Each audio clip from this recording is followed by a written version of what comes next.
A quick reminder is to move a graph right or left, you want to either use addition or subtraction inside of grouping symbols, but it's counterintuitive. Addition takes you left and subtraction takes you right.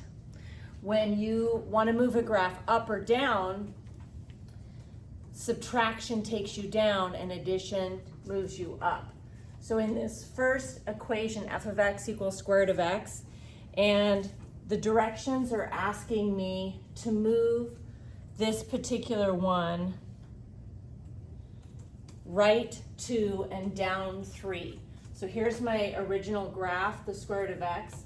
So in order to move it right 2 and down 3, we're going to need to subtract inside of grouping symbols 2 and then subtract 3 outside of grouping symbols.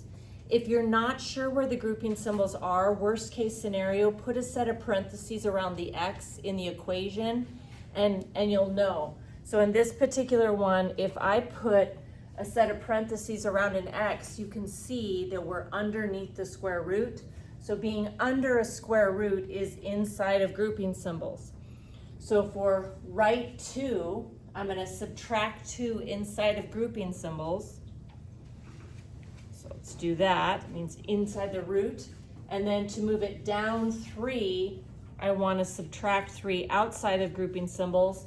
In other words, not underneath the square root symbol. Okay, let's look at just a couple more here really quick. My original graph in this second one is negative absolute value of x.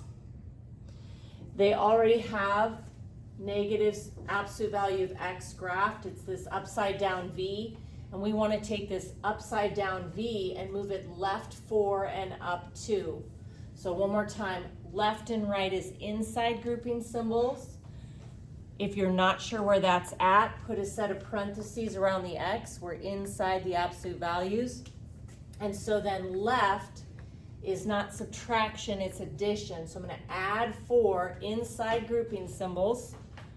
So add 4 inside the absolute value.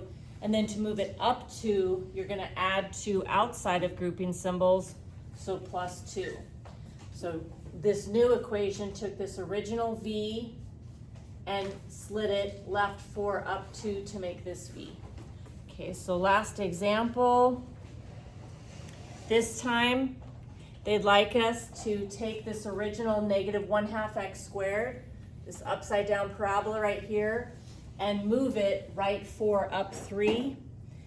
If you're not sure where the grouping symbols are, strategy, put a set of parentheses around the x.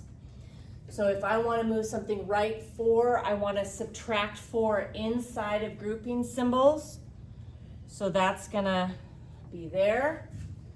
And then to move a graph up 3, I'm going to add 3 outside of grouping symbols. So I have my plus 3.